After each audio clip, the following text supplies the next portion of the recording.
Hey everyone, welcome to part 2 of my new and updated tutorial series. In this one we're going to capture our highlight. So in the previous video we made sure every setting was in the correct mode. We downloaded the software needed for capturing the highlight. So now we're going to get into the actual good stuff. We're going to capture a highlight and let's get into it.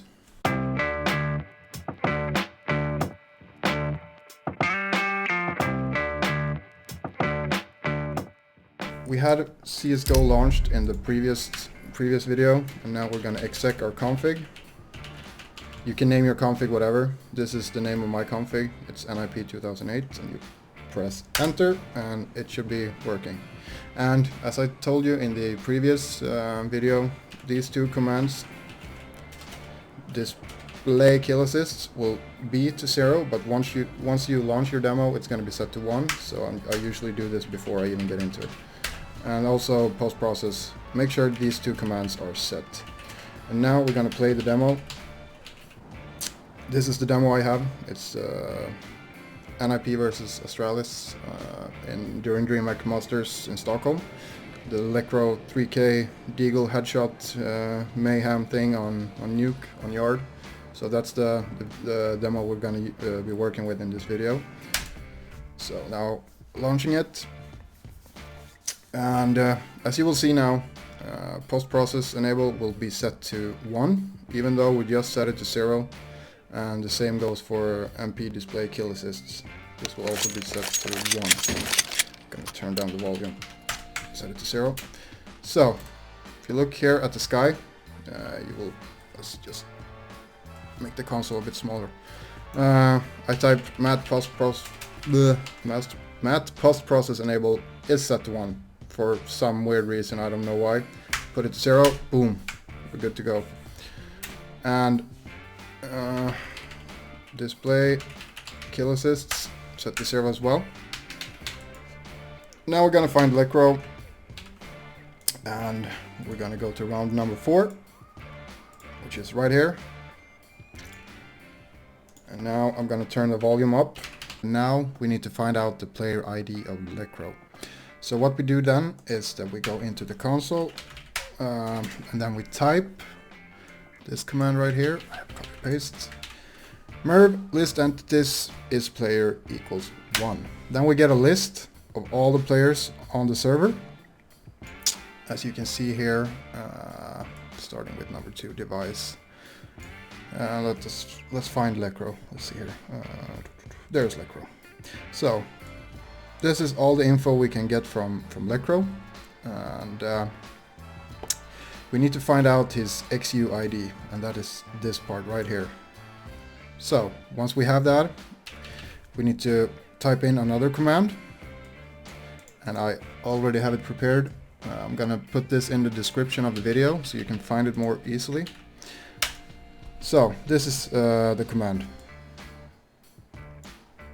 I know it's a bit messed up, but once you get used to it, it's gonna be no problem. I highly recommend you to save this command, like in a just a note somewhere on your desktop or whatever, because the good thing about this update is that it's always the same ID. It doesn't even matter if you launch another demo or if you launch, yeah, whatever. As long as Lecro is playing on his own Steam account, which he obviously does all the time, this command works for all demos if you're trying to find another highlight from the same player. So you have that typed in, and now we need to make sure we get the red box around his name as well, if you want to use that, which I'm sure you do. I've actually stopped doing it because I think it actually looks better in videos with the red is a bit distracting. I don't know, it's just what I think, but if you want to use the red box, you type in this command. Merge dot message local player. I don't know if it's case sensitive or not, but and then you type X, and then the ID that we found, which is this part right here, needs to be after the X. So now the kill feed will will only display Electro's kills, and they will have the red box around it. And now we need to change the lifetime, which the time the kill feed is displayed on screen. So I still use the old command. Put it to 120, that's 2 minutes. There is a new command, however. I think it's only Merv death message lifetime. There is a new command, but the old one still works, which is this one, but the new one looks like this. So it works both ways. Lifetime mod is actually easier to type, so you should probably use that. I don't know. I'm just so used to the old stuff, so that's why. Alright, we're gonna play this round. Make sure to capture the highlight. There's one more command we need to take care of before this happens. So he will go out on yard. Here we go. As you can see, he's now on yard, or almost on yard. Classic modeling freezing up. So here we go. Now we need to make sure nothing but the kill feed is displayed, and that this is the old command still works. This is a CSGO command, not an Half-Life Advanced Effects command. Press enter, and now everything should be fine, you know. So play it. Volume 1, because there is a thing now. It's working.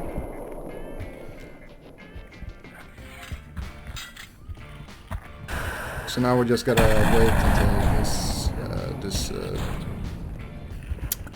wait until this highlight has happened, and we will have our recording.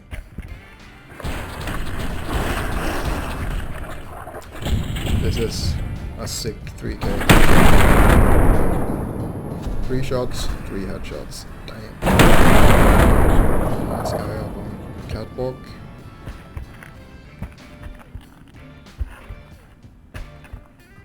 I think it's jumping. Yeah, he is.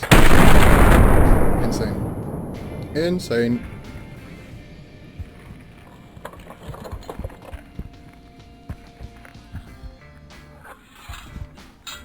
Alright, our highlight is captured, and it should now be located in the Shadowplay folder for CSGO. And this should be it. Yep, there it is. Cool. Then we open Vegas, and for this tutorial I am doing Full HD 59.94 FPS. These are the settings I use if you want to have a look at them.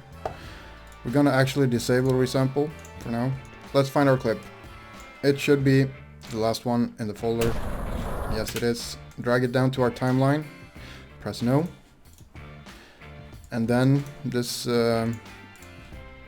is the magic of the new audio settings in CSGO. So you make sure you put this to playback rate 4, since we recorded it in 25% demo speed. Boom. And then you also you squeeze the audio down to the same. So make sure these are grouped up. You go to properties and you go to lock to stretch, and this will actually make the audio work straight away. Before we had to record it again if we used Shadowplay or Fraps or whatever, but now the audio is actually working. So it got recorded in slow motion, but if you speed it up, it actually sounds like it should sound.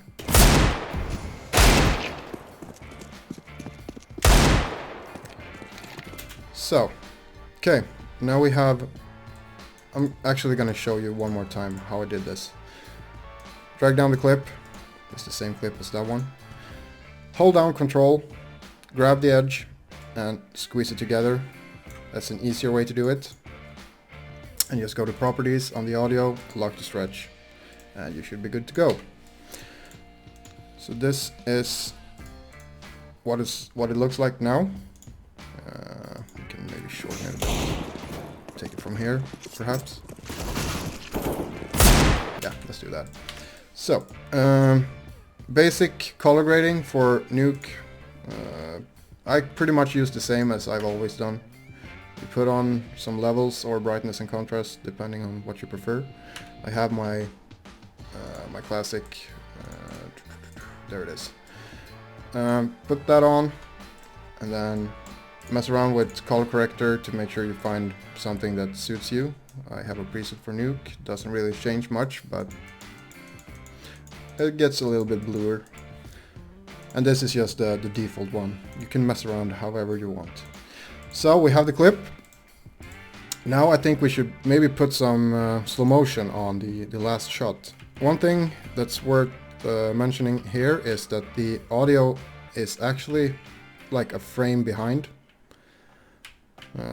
When you record it like this, you can't really notice it, but just to be precise, we're gonna make sure to put it so it's like exactly where it should be. So one frame forward, you can see that the gun is firing, and that's where the audio should happen. So this should be better, and it is. So now we have the audio synced. When I put these in a group, just press G and this will be together, you know. So let's slow down the last shot. We have both of them marked. You press S to cut. This is a setting I still haven't changed. There's a setting that doesn't make it fade automatically, but I don't know. Too lazy, I suppose. So used to my settings. And then you cut again. Like this and this. And then you can drag it down. Let's make it half, so 50% speed. Then you hold control, drag it out. And now we should have slow motion on this last kill. Yep, we do. Good. And then we're gonna cut it right there. So, now we have our clip like ready for render. If we don't want to add anything else, and since this is a tutorial, this is the only thing we're gonna do. There's obviously other ways to do slow motion as well, do in-game audio as well, but I mean, I'm just giving you a simple way to do this, and then you can figure out the rest by playing around. You could always use velocity to use slow motion as well, so it's where you go here and drag down the speed of the clip, but for now this is what we're doing. Alright, clip is good. We have some more stuff to cover in the tutorial series, but that will be in the next episode, and the next episode we will talk about cams, like cinematic cams, and yeah, that's what's coming up in the next one. Make sure you leave a like on this video if it was helpful. It really helps out my channel, and makes me, it's a confirmation from my end to see that you guys enjoy what I do. So leave a like, subscribe, and stay tuned for episode 3 in the tutorial series. Bye. I can feel it.